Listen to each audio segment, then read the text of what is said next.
भगवान गौतम बुद्ध कहते थे कि इंसान स्वयं अपने कर्मों के स्वामी है। वे अपने कर्मों की ही विरासत पाते हैं, अपने कर्मों से ही उत्पन्न होते हैं और अपने कर्मों के बंधन में बंध जाते हैं। तो चलिए आज सुनते हैं उनके ही जीवन की एक छोटी सी कहानी। भगवान महावीर के लिए 12 साल की तपस्या और ध्यान बड़ी सफलता के साथ बीत गए। उन्होंने सत्य, अहिंसा, क्षमा, करुणा, निर्भयता, योग और सच्चे ज्ञान के अनुपम उदाहरण प्रस्तुत किए।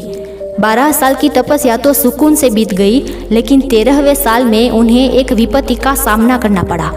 जब वे सम्मनी गांव के पास ध्यान मुद्रा में खड़े थे, तभी एक गाय चराने वाला अपनी गायों को लेकर वहां आ पहुंचा। गाय चराने वाला चाहता था कि कोई उसकी गायों की थोड़ी देर देखभाल करे ताकि वो अपना जरूरी कुछ काम पूरा कर सके। गाय चराने वाले ने भगवान महावीर से पूछा कि क्या आप कुछ घंटों के लिए मेरी गायों की देखभाल करेंगे? भगवान महावीर गहरे ध्यान में थे, इसलिए उन्होंने गाय चराने वाले को कोई उत्तर नहीं दिया।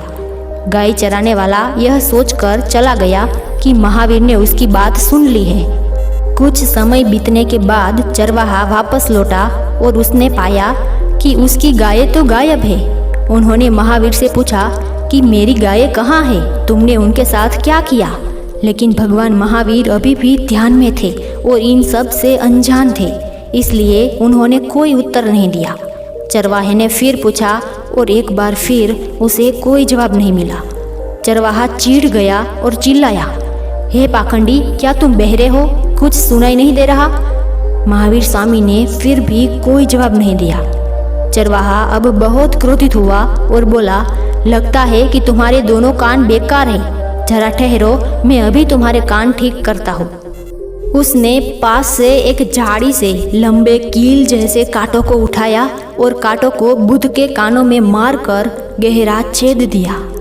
इतनी कष्टदायी पीड़ा ने भी महावीर स्वामी को उनके ध्यान से नहीं हटाया और ना ही उनमें क्रोध या घृणा की भावना पैदा हुई।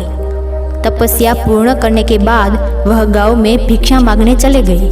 वह मोहन नाम के एक व्यापारी के द्वार पर पहुंचे।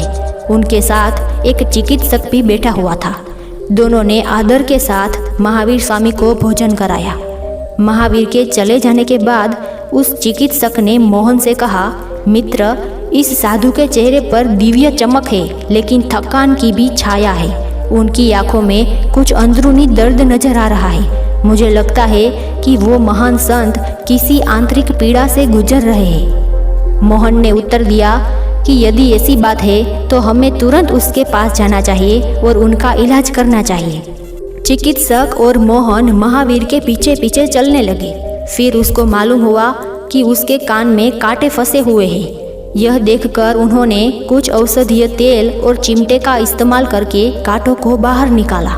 इससे भगवान महावीर को इतनी असहनीय पीड़ा हुई कि उसकी आंखों में अश्रु बहने लगे, लेकिन फिर भी वह ध्यान में शांत बैठे रहे। महावीर स्वामी का इस आपदा झेलने का कारण उसका पूर्व जन्म में किया हुआ कार्य था। पूर्व जन्म में वो त्रिपुष्ट वासुदेव नाम के इंसान थे। उस समय उन्हें संगीत सुनते हुए सोना अच्छा लगता था।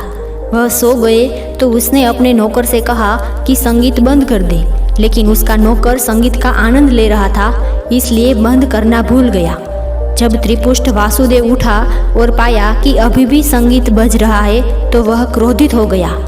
उसने अपने दास को सबक सिखाने के लिए उसके कानों में गर्म शीशा डाल दिया ताकि वह और कुछ न सुन सके। इस दास ने ग्वाले के रूप में पुनर्जन्म लिया और फिर महावीर स्वामी के कानों में कांटे डाल दिए। हम जब भी कोई कर्म करते हैं तो उसका फल हमें भोगना ही पड़ता है। जो कुछ हमें भोगना पड़ता है वह हमारे किए गए कर्म का ही फल है। कर्म जैसे शुभ अशुभ होगे, परिणाम भी वैसे ही शुभ अशुभ होगे। निष्कर्ष यही है कि कर्म करना हमारे वश की बात है। हम जैसा चाहे वैसा भविष्य बना सकते हैं।